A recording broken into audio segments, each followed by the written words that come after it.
This is a selfie seeker deep dive in a slow, heartfelt reflection. Have you ever felt like you were just moving through life on autopilot? Going through the motions, following the same patterns, almost sleepwalking. Then suddenly something cracks. Maybe a job loss, a health scare, a broken relationship, or even just that Sunday evening dread that tells you something is really no longer working. These are the moments when life, well, it refuses to let you sleepwalk. They aren't punishments, they are openings. Invitations, really, to step off that repetitive path and meet the deeper truth you might have been avoiding. Exactly. And this deep dive is based on an article that explores exactly this. It's called When Life Refuses to Let You Sleepwalk, Paths to Sovereignty by Helen Mudiba. It really digs into how life keeps offering us these thresholds. Sometimes, yeah, it's through a big collapse, but sometimes it's just quieter, like these little flickers of awareness. And it looks at how different tools and practices can actually help us walk through them. So what kinds of paths are we talking about here? Oh, there are so many. We'll touch on quite a few. Things like meditation, therapy, hypnosis, even intensive retreats like Vipassana or the Hoffman process. Or maybe it's pilgrimages, like walking the Camino, or encounters with people you trust deeply, mentors, priests, teachers. And sometimes it's the really profound stuff like near-death experiences or even the deep grief of losing someone you love. Each one can be an opening, especially when that familiar life just falls apart. Right. To make this maybe a bit more tangible for you listening, imagine someone like, let's call her Sarah. She's poured everything into her career, her whole identity is tied up in it, and then boom, redundancy shakes her to her core. Or think about David. He's successful, got everything he thought he wanted, but he feels this quiet, persistent exhaustion that, success just can't cover up anymore. One person, Sarah, she experiences a collapse. David senses more of a flicker, a misalignment. But really, both are being invited onto the same kind of journey, aren't they? This path to sovereignty. Exactly. They're both getting that tap on the shoulder, just in different ways. And to understand this journey, the article introduces a framework. It calls it the pathway to sovereignty. It outlines these six sort of thresholds or stages that we often move through when life gives us that wake-up call. Okay, six thresholds. Yeah. That sounds like a useful map. What are they? Yeah, it is helpful. So first there's survival. That's when fear just takes over, the body goes into fight, flight, or freeze, pure primal response. Got it. Raw fear. Then what? Then often comes stability. This is where we scramble, try to get control back, try to restore order, maybe patch things up quickly. Okay, trying to regain footing. Exactly. After that, hopefully, comes self-awareness. This is crucial. It's when we pause long enough to actually notice the patterns, to start asking deeper questions about what's really going on. That pause feels so important. It really is. And that leads into integrity. This is where we start reconnecting with our core values, what truly matters to us, and begin acting from that place, not just reacting or following old scripts. Acting from your truth. hmm Then there's wholeness. This is about welcoming all parts of ourselves home, the good, the bad, the messy, integrating everything. Accepting the whole self. Okay. And finally, freedom. This isn't about everything being perfect, but it's about beginning to really trust ourselves, trust life, and respond with presence rather than old compulsions or fear. That's quite a journey. Survival, stability, self-awareness, integrity, wholeness, freedom. Yeah, and it's important to remember the article stresses this isn't like a ladder you climb once and you're done. It's more like a spiral. A spiral. How so? Well, you might revisit these levels again and again throughout life. Each time you face a new challenge, you might dip back into survival or stability, but hopefully with more awareness, more tools than before. You're spiraling upwards, deepening your understanding each time. That makes a lot more sense than a simple linear path. So really, no matter which path someone takes, whether it's meditation or therapy or facing a crisis, they're all pointing towards the same core shift, aren't they? Oh, that's the central realization, yes. Stop looking outside for validation, for answers, for permission. Start listening inward. Yeah, sovereignty isn't about being perfect or having it all figured out. Yeah. It's about remembering that your own body, your values, your inner truth, these can guide you better than any external system or expectation that once held you captive, so to speak. Beautifully put. It's reclaiming that inner authority. Okay, let's dive deeper then. You mentioned these openings we cannot ignore. Can you expand on that idea from Mudiba's article? Sure. It's this idea that when we've maybe numbed ourselves out too much, or we've strayed really far from our own truth, or maybe we're just living recklessly, life has this way of, well, intervening. You could call it wisdom or grace, or maybe the universe just trying to get our attention. It creates a situation, an opening that's just too big or too loud to ignore. Like that story you mentioned earlier, the woman who couldn't walk into her office. Exactly that one. Mudeva tells this story of a woman 2 decades climbing the career ladder, very successful by all external measures. And then one morning, she physically cannot make herself walk through the office doors. Her body just stopped her. Wow. Yeah. Her body knew what her conscious mind maybe hadn't fully admitted yet, that she was living someone else's definition of success, not her own. So what felt like this terrifying breakdown was actually a breakthrough in disguise, a very scary disguise, mind you. I can imagine. And these openings come in other forms too, right? Absolutely. Health scares are a big one. Suddenly you're forced to confront your body, how you've been treating it, maybe your own mortality, or the death of a loved one that often throws everything into sharp relief. Makes you question what really matters given how short life is. Or the end of a relationship. Yes, that forces a kind of self-discovery, doesn't it? Suddenly you have to figure out who you are when you're not defined by being part of a couple or trying to be someone for someone else. It's really striking how these very modern-sounding crises, career burnout, relationship breakdowns, Yeah. actually echo what ancient wisdom traditions have talked about for centuries. It is fascinating, isn't it? Like you think about the Buddhist concept of dukkha, that inherent unsatisfactoriness or suffering in life that ultimately pushes us towards seeking liberation. Or in Christian mysticism, the via negativa, the negative way, where you find truth by stripping away everything that isn't true, everything that isn't God. Right, letting go of illusions. And indigenous cultures often have rites of passage, trials that are specifically designed as doorways into deeper wisdom and maturity. It feels like humanity has always known about these critical thresholds. It really does seem to be a universal human journey, this movement from, sleepwalking to waking up, from feeling fragmented to finding some sense of wholeness. Yeah. The names change, the context change, but the core process feels ancient. And while the journey is ancient, we do have some modern tools now that maybe our ancestors didn't, right? How do those fit in? That's a great point. We have things like psychotherapy, which gives us language and frameworks to understand our own patterns, our family histories, our past wounds.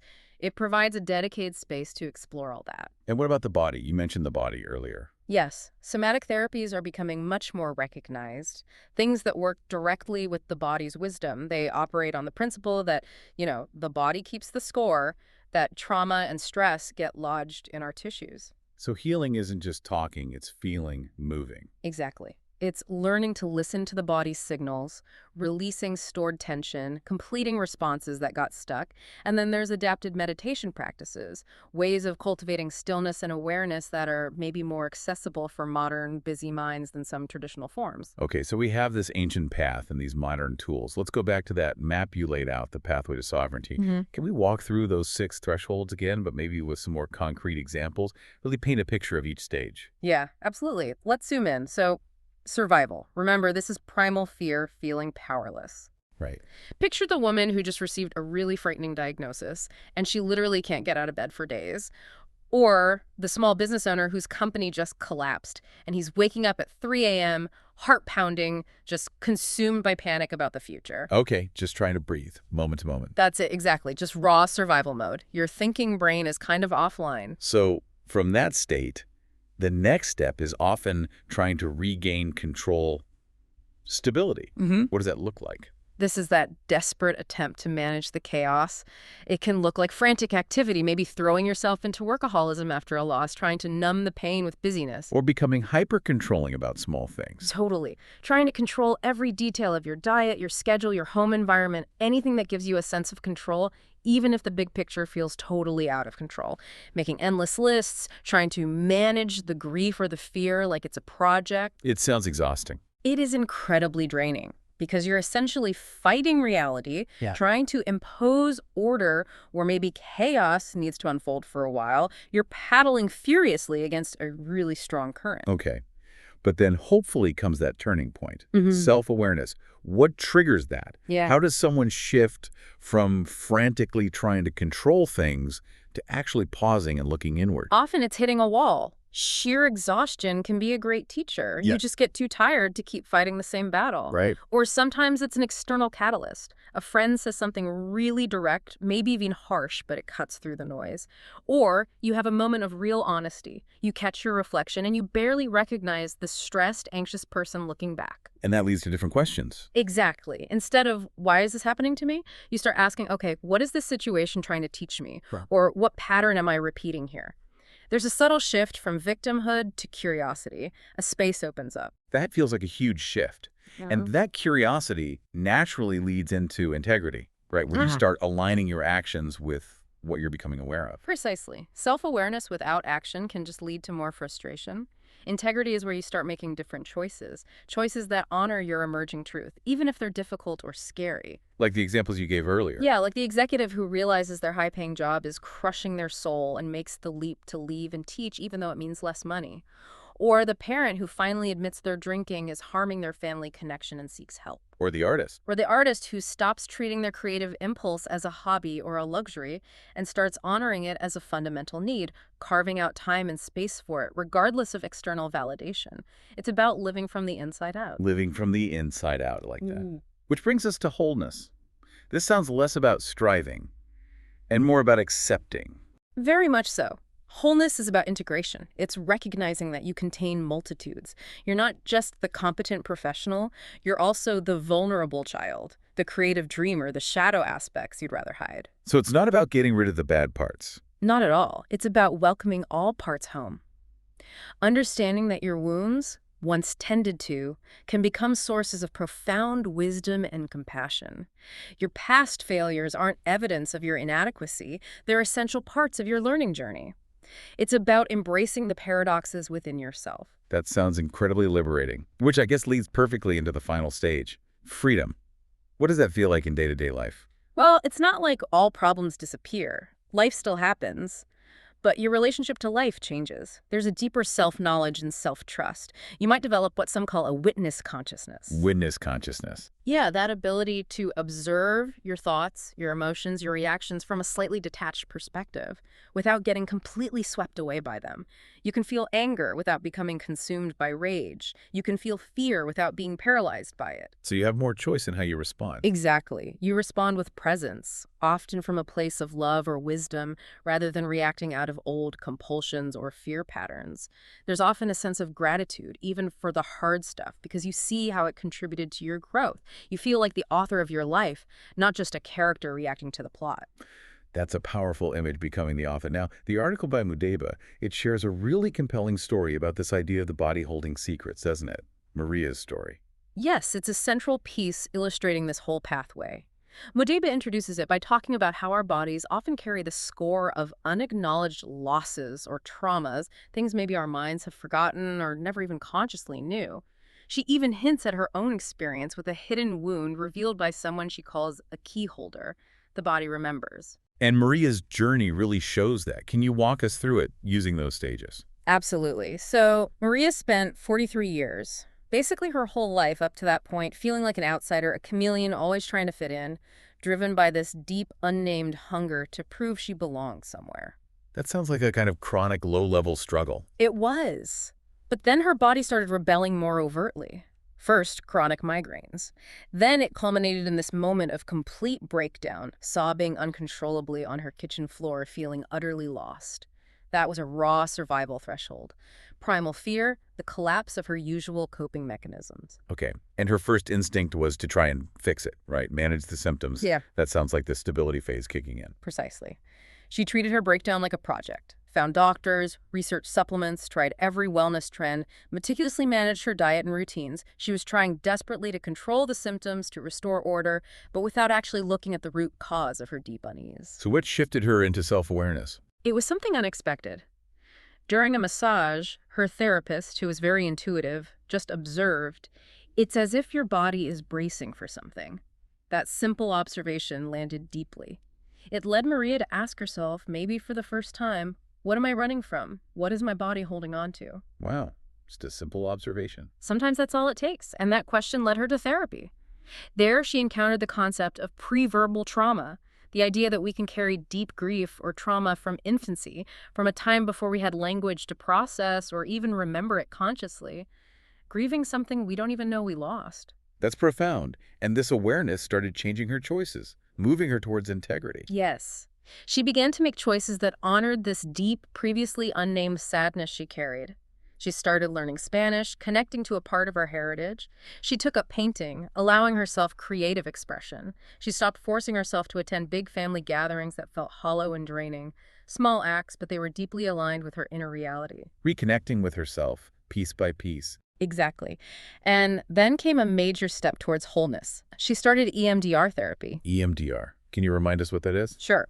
It stands for eye movement desensitization and reprocessing. It's a therapeutic technique often used for trauma, which helps the brain process and integrate difficult memories or experiences that might be stuck. Okay, so what happened in her EMDR session? During one session, this incredibly vivid image surfaced, herself as an infant, being handed over from one woman to another. It wasn't a conscious memory, but her body recognized it with absolute certainty. This image was the key. The hidden adoption truth. Yes. It turned out she had been adopted from Guatemala as an infant, a fact that had been kept secret from her. This revelation, finally confirmed later by her mother, was shattering but also clarifying. It allowed her to begin the incredibly tender work of integrating this fundamental piece of her identity, this pre-verbal loss her body had carried for decades. Which ultimately led her to freedom. In a sense, yes. The journey continued. She traveled to Guatemala, learned about the complexities of adoption trauma, connected with other adoptees, started piecing together her story. It wasn't about erasing the past, but about integrating all of it, the pain, the loss, the resilience, the search, into a more whole sense of self. She could finally start to belong to herself. What a powerful story. And it really highlights how the teachers or key holders on this path can show up in such unexpected ways. A physical breakdown, an intuitive massage therapist, a specific therapy modality like EMDR. Absolutely. And that leads nicely into the fact that there isn't just one way through these thresholds. The article emphasizes the diversity of paths. So many doors lead into this same room of sovereignty. Right, like dedicated meditation practice. Yes, for some people, the discipline of regular sitting, observing the mind day after day, gradually cultivates that inner stillness and awareness. Peace descends over time. Or the breakthroughs in therapy. Definitely. Sometimes just the act of speaking a long-held secret aloud, of being truly heard and validated by a therapist, can create a profound shift, releasing years of shame or fear. And those intensive programs you mentioned. Yeah, things like the Hoffman process or certain types of immersive retreats, they offer a concentrated period away from normal life, using specific techniques to uncover patterns, heal old wounds, and reconnect with your authentic self. It's like a pressure cooker for transformation for some people. Pilgrimages, too, like walking the Camino de Santiago. The physical act of walking, the simplicity, the time for reflection, stripping away the non-essentials, it creates a space for profound inner shifts.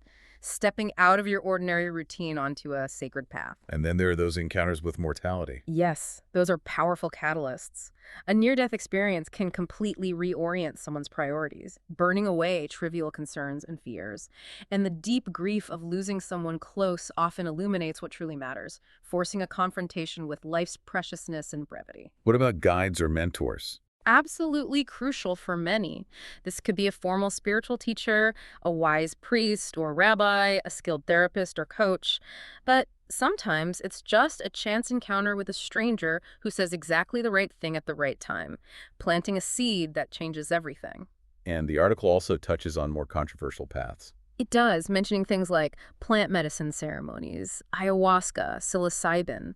It acknowledges that for some, under the right conditions, these can offer profound insights and openings to expanded consciousness, breaking down rigid ego structure. Though with caveats, right? Big caveats. Mudiba rightly emphasizes these are not for everyone, carry significant risks, and require careful intention, preparation, skilled guidance, and crucially, integration afterwards. It's not a magic bullet and needs to be approached with respect and caution. It's just remarkable, isn't it, the sheer variety of ways people can be led towards this deeper connection with themselves. It really is. And what ties many of these together is often that initial spark of crisis, that moment when things fall apart. There's an intelligence in crisis, even though it feels terrible at the time. Like the story of the man whose soul-crushing job led to a heart scare. Exactly. That health crisis, frightening as it was, became the necessary catalyst for him to finally leave that job and pursue his passion for woodworking. He ended up finding immense joy and purpose even with less income. The breakdown was the breakthrough.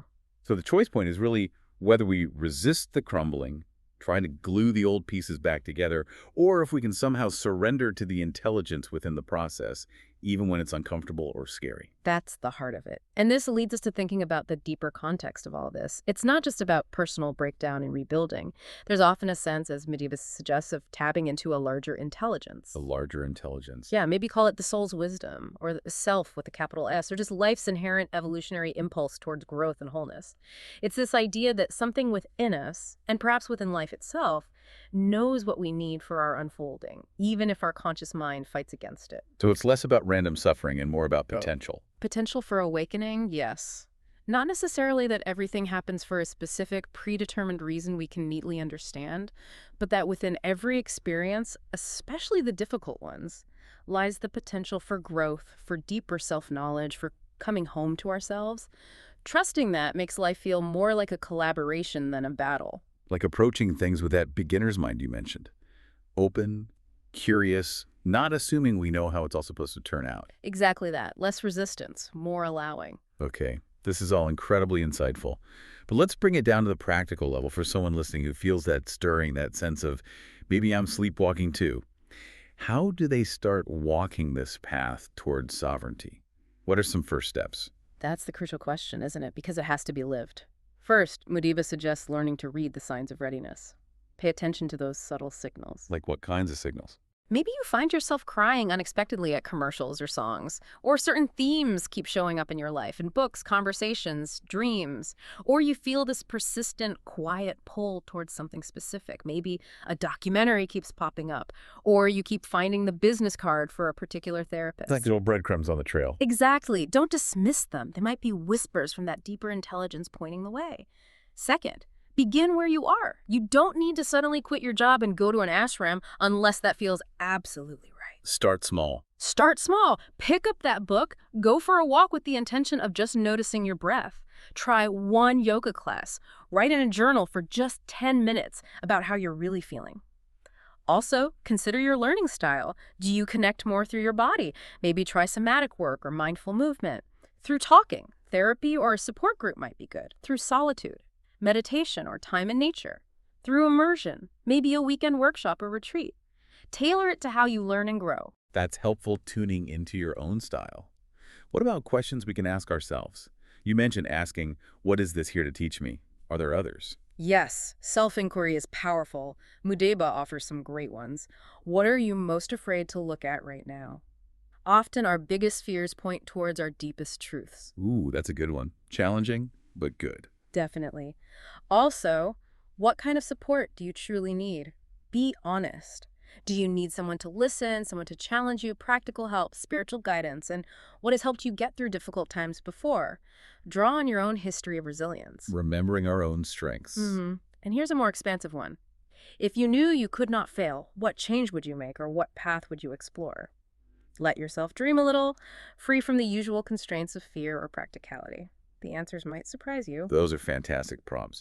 Now, if someone decides they need external support, a guide, how do they find someone qualified and trustworthy? There are so many options out there. It's a really important piece. First and foremost, trust your intuition, your gut feeling. When you talk to a potential therapist, coach, or teacher, how do you feel in their presence? Do you feel seen, respected, safe?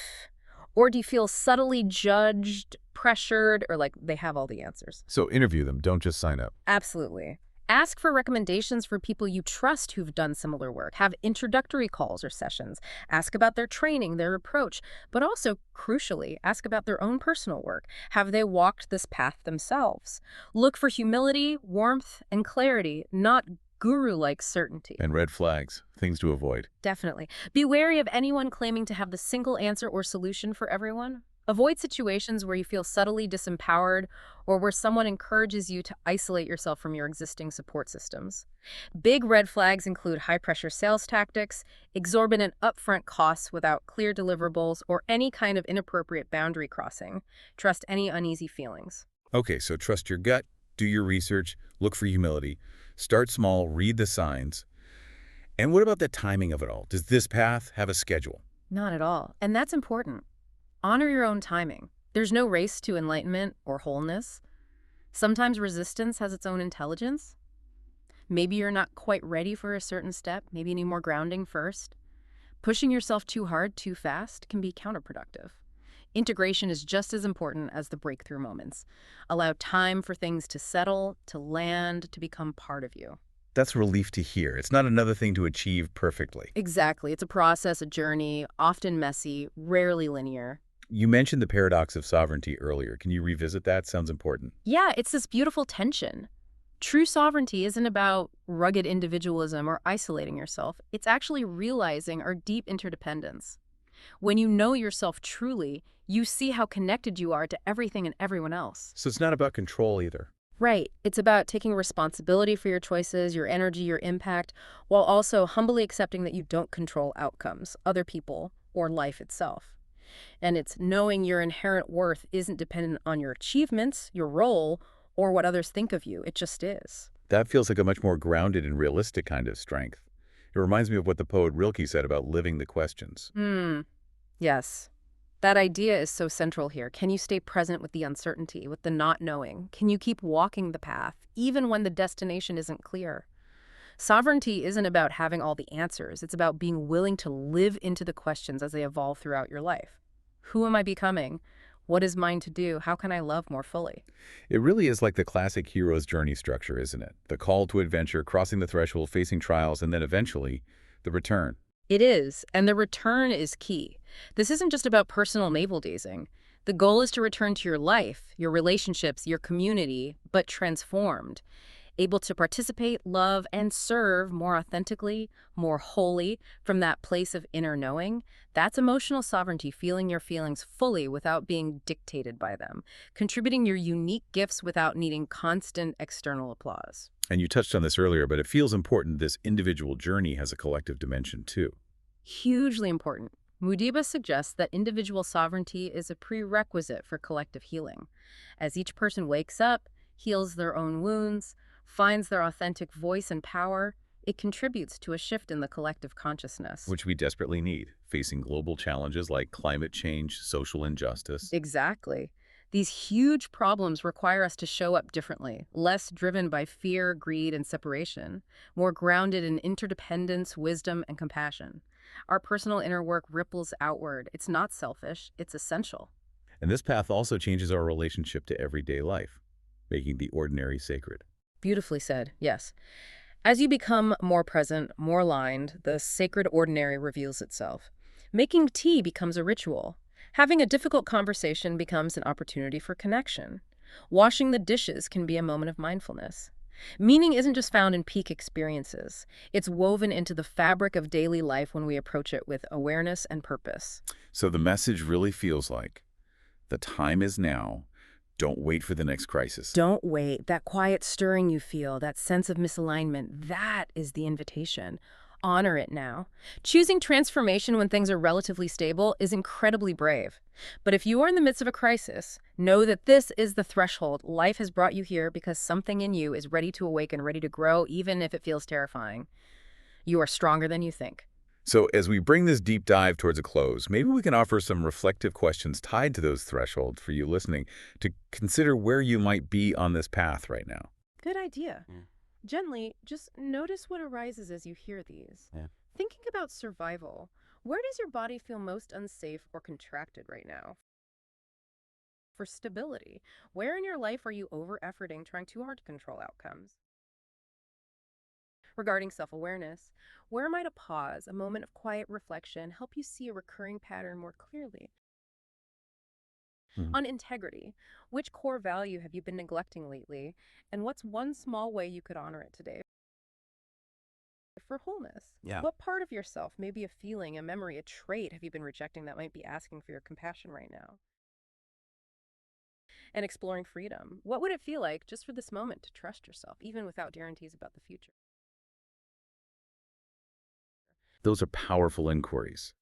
So if you've been dealing with collapse after collapse, or maybe you recognize you've missed some of life's gentler cues along the way, This really is your opening. You don't have to wait for the next big breakdown to begin. Maybe pick one challenge you're facing right now, big or small, and just gently bring it into this framework, this pathway to sovereignty. As you reflect, maybe jot down some notes, answer those questions for yourself. Notice what ideas, images, or feelings arise. Your body, your intuition, will likely send you signals about the right next step, the right tool, the right person to talk to. Trust that. Trust that inner knowing. That's how you begin or continue to walk your unique path toward sovereignty. And just a gentle reminder, this framework, these ideas, they're for reflection and self-understanding. They absolutely do not replace professional therapy or support. If any of this feels overwhelming or touches on deep wounds, please reach out to a qualified therapist or counselor, someone trained to walk alongside you safely. That's a really important safety note, thank you.